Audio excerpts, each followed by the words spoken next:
Hi everyone, my name is Carly and we're here with the March wrap-up. March turned out to be an incredible reading month for me. I think that had a lot to do with the fact that I was on spring break for most of March, but like going through and looking at how much I read, I cannot believe it. I read a total of 5 books, full books, and 4 comics that I did end up counting. I don't usually end up counting comics, but I put them on my Goodreads, so therefore they are counting. But that is a lot. I also read more than 4 comics, but I didn't count them and I don't know how many that is, but nah. We're gonna go with this. I'm just gonna start. I'm gonna try to keep this as short and sweet and simple as I can, because that's a lot to talk about. The first book I finished in March that I tried so hard to finish in February and it just did not work out. Literally finished this March 1st was Americanah by Chimamanda Ngozi Adichie. I'm so sorry about the pronunciation of that name. This book we follow mainly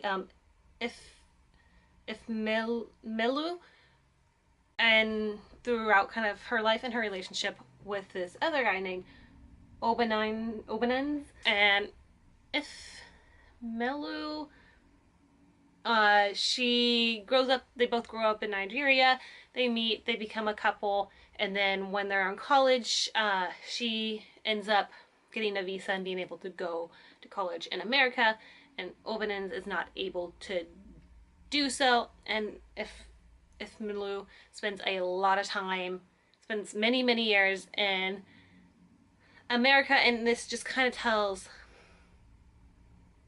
her story and her experiences in America and growing up in Nigeria as she did. And I gave this a 3 out of 5 stars. In my notes I did mention that I liked that just reading about Nigeria, just a place on the African continent, because that's not something I normally read about or really even see many things about. I'm probably just not looking in the right spots for that kind of thing. So I really enjoyed that. I also really enjoyed seeing America from an outsider's point of view, which I thought was really interesting. Yeah, I thought that was just super interesting. I don't know what it is with me and like adult books, but I always end up disliking or not really liking the main character, which unfortunately was something that happened in this book, and it just has more to do with, I don't know how, with the writing or how the characters are being characterized, but it always kind of ends up being like they all just seem so unhappy and mad at the world, and it's not fun for me to read that. And that's kind of how I felt with our main characters here. But I'm not sure if that's just a culture difference kind of thing or what. I didn't feel like the Obanens sections were necessarily needed. They felt very thrown in there. But all in all, I liked it. I'm glad I read it. It was something I probably wouldn't normally have read or picked up, but I'm glad I did so. The next book I read and finished in the month of March was The Fate of the Tearling by Erika Johansen.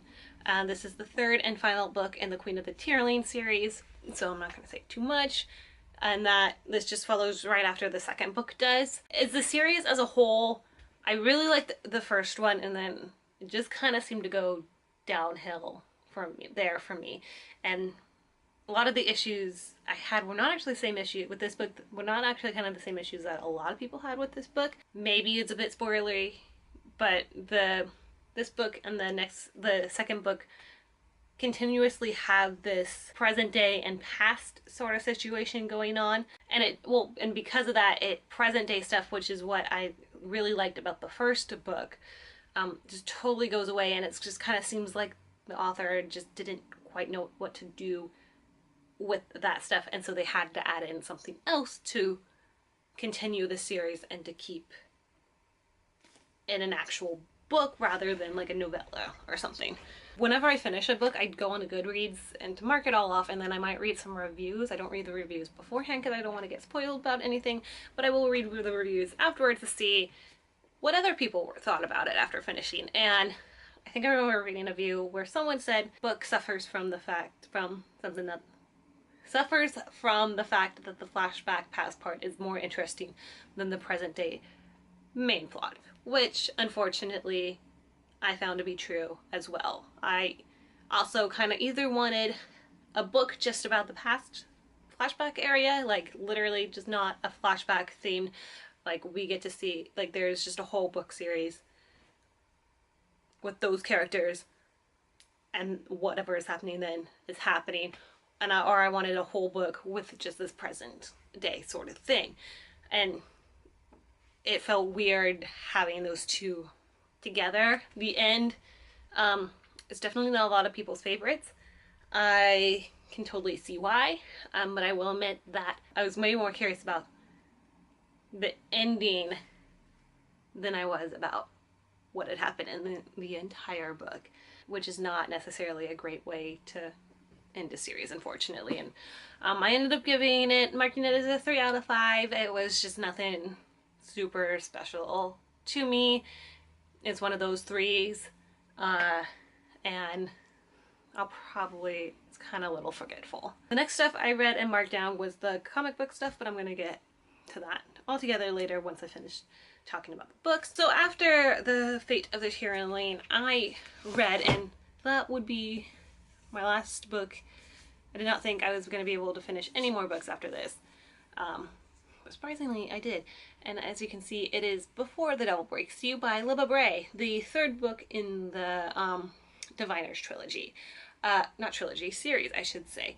Because for some reason, going into these books, I thought this was a trilogy. So I was reading this book going like, this is the last book, I don't want this to end. And then stuff kept happening and kept happening right there at the end too, and it was like, I was like, this is not a way you end your trilogy, this is not a way you end this book. And then I finished it and went and did a lot of research, like screaming in my mind, and come to find out there's gonna be another book. So I want that book now, but I'm so glad this is not the last book. So yeah, it's the 3rd book in the Diviners trilogy. It follows, again, almost directly after the 2nd book. Don't really want to say too much, but again, I think I did write in a short review on Goodreads that this book did break me, because at the end there, so much was happening, and then it just ends, and I am so worried about all of the characters. So yeah, I gave it a 4.5 out of 5 stars. I will say that I did feel like this book kind of suffered the same way in the 2nd book did, in that there's so many characters that I didn't think enough characters got enough screen time, nor did I feel like, well, I say screen time, but book time, I didn't get enough from about half of the main cast of characters. And then there were side plots kind of going on that I didn't feel got enough time to fully flesh out to make me feel anything towards them. But I cannot wait for the next book in this series, though I'm definitely going to have to wait a couple more years, unfortunately. But if you liked the 1st and 2nd book, I definitely think you will like this book. And don't know about these, I mean, I love this series. It takes place in the 20s and fantasy and honestly kind of creepy ghosty stuff. So the next book I read in March was The True Confessions of Charlotte Doyle by Abby. That's all that's author on there. I've literally had this book for I don't know how many flipping years, and I finally decided to sit down and read it because it's like literally 200 pages long, middle grade.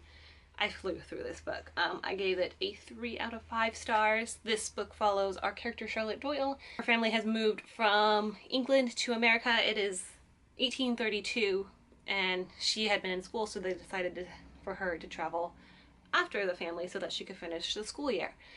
That's where the issues lie, and that she gets put on a ship that she really probably should not have been put on, but her father like owns that ship or something, and lots of things happen during that trip home. It was fun, fast-paced read. I do gotta say I wanted to kind of just shake and throttle literally every adult in this book. But what I did kind of appreciate was that she does come from like a middle class, higher class lifestyle, and so the lifestyle on this ship is definitely different from hers. And at the very beginning, she's like a 13-year-old girl kind of freaking out over everything, which could come off as annoying and whining, but it didn't really bother me in this book. But yeah, I gave it a 3 out of 5 stars. It was really fast paced. It was exciting, but I think the fact that it was really fast paced made things maybe not quite as grand and extreme as they might have been or were supposed to be. But I didn't hate it. I'm glad I finally read this book. The very, very last book, because I did not think I was gonna finish yet another book in March. But then I found this book at my library, and I picked it up and I read it in 2 days. And it's Let's Talk About Love by Kann. I'm actually planning on doing a book talk for this, so I'm not going to talk as much about this, but I just want you to know I gave this a 5 out of 5 stars. I absolutely love it. It's about this girl named Alice who is Black and identifies as a biromantic asexual, and it's about her kind of dealing with coming to terms with really that asexuality is not a black and white issue. It is a gray kind of thing, and dealing with her feelings towards another person she works with. And so good, so sweet, fast-paced, contemporary. I loved this book so much more than I ever thought I was going to. Those were the novels, and then the 4 comic books I read were called Tales of Suspense. It's a Marvel thing. It's like they've got different arcs within this. This is a newer one, and it was issues 100, 101, 102, 103, and it deals with Bucky Barnes and Clint Barton working together to try to figure out who is killing all these Hydra agents. And I love comics. I love Bucky. I love comic Clint.